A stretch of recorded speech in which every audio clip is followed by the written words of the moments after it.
আসসালামু আলাইকুম প্রিয় বিশ্বের মুসলমান জাতি। আমি আপনাদের উদ্দেশ্যে কিছু কথা বলতে চাই।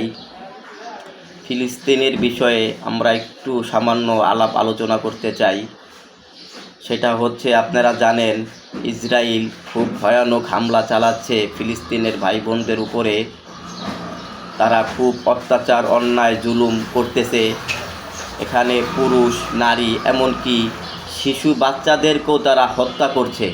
তাদের একটুও বুক কাঁপছে না। তারা এত ভয়ানক এবং এত হিংস্র হয়ে উঠেছে তারা ফিলিস্তিনদের ভাই বোনদের উপরে। আমরা মুসলমান কি করছি আসলে? আমাদের কিন্তু অস্ত্র আছে, অর্থ আছে, জনবল আছে, যোদ্ধাও আছে, তারপরও আমরা চুপ। আমরা তাদের পাশে কেন দাঁড়াইতেছি না? কেন দাঁড়াতে চেষ্টা করছি না? দাঁড়াতে পারছি না। আমাদের জন্য এটা খুবই একটা লজ্জা, লজ্জা আর লজ্জা।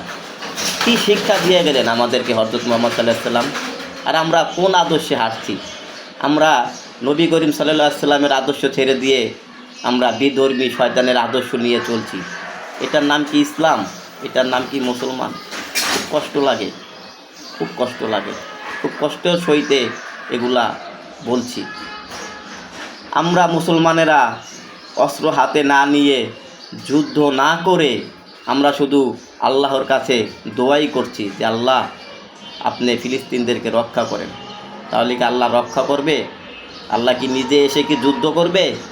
যুদ্ধ তো করতে হবে আমাদের, তবেই না আল্লাহ দোয়া আমাদেরকে কবুল করবে, আমাদেরকে বিজয় দান করবে।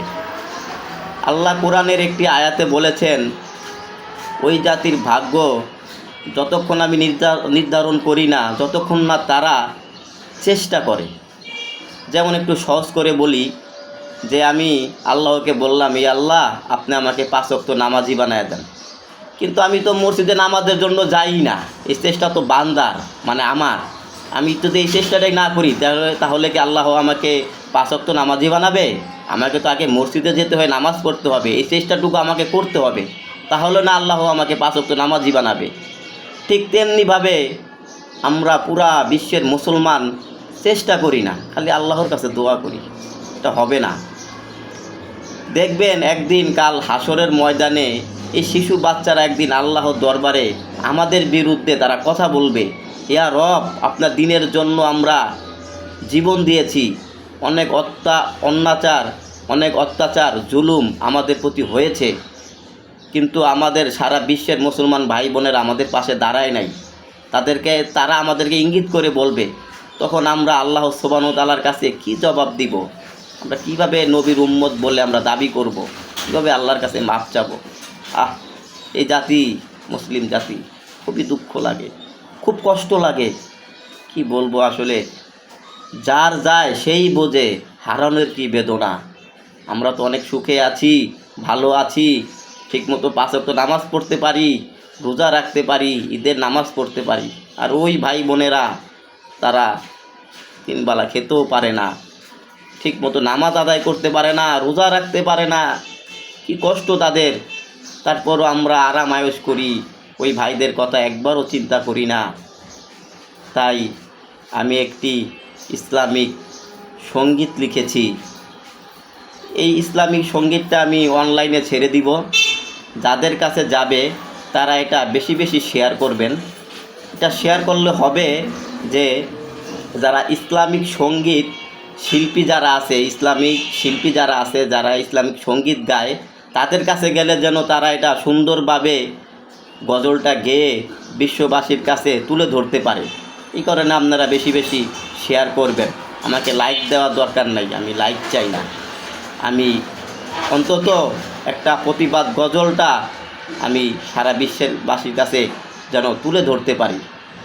তো আর দেরি না, আমি এখন সেই গজলটি আপনাদেরকে গেয়ে শোনাচ্ছি। লেখক আমি নিজেই, মোহাম্মদ শাহীন হোসেন। হায় রে মুসলমান, ওরে মুসলমান, আর কত ঘুমাবে তোমরা, ঘুমাবে এহকাল। হায় রে মুসলমান, ফিলিস্তিনের মা বোনদের কত রক্ত ঝরে, এসব দেখে তোমাদের কি আর ভালো লাগে?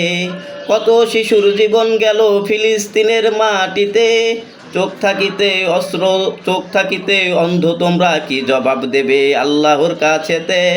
হায়রে মুসলমান, ওরে মুসলমান, আর কত ঘুমাবে তোমরা, ঘুমাবে এহকাল। হায়রে মুসলমান, তোমরা কি ভুলে গেছো তোমরা বীরের জাতি? তোমরা ওমর সাদ বিন মুআজের মতো যোদ্ধা জাতি। তোমরা কি ভুলে গেছো তোমরা বীরের জাতি?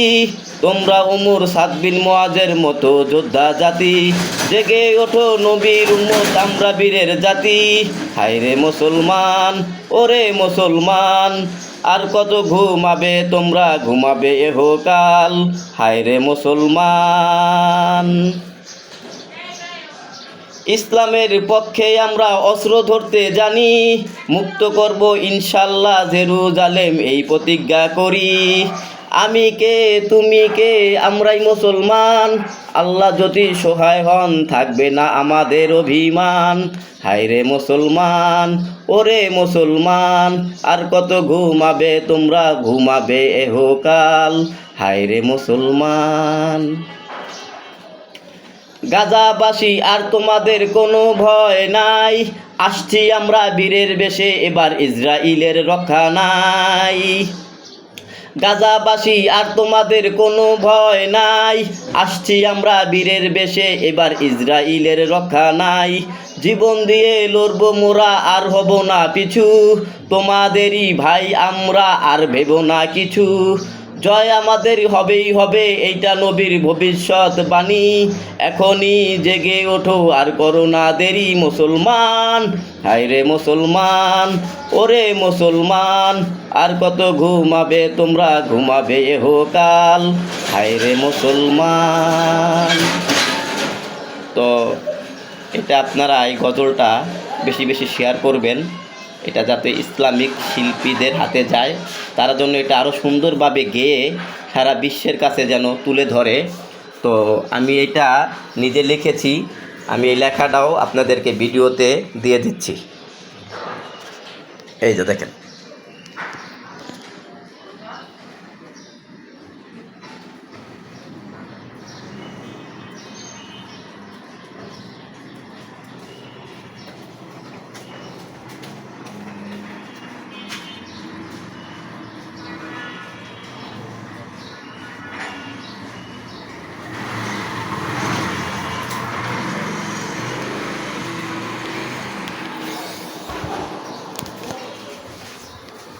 All the best.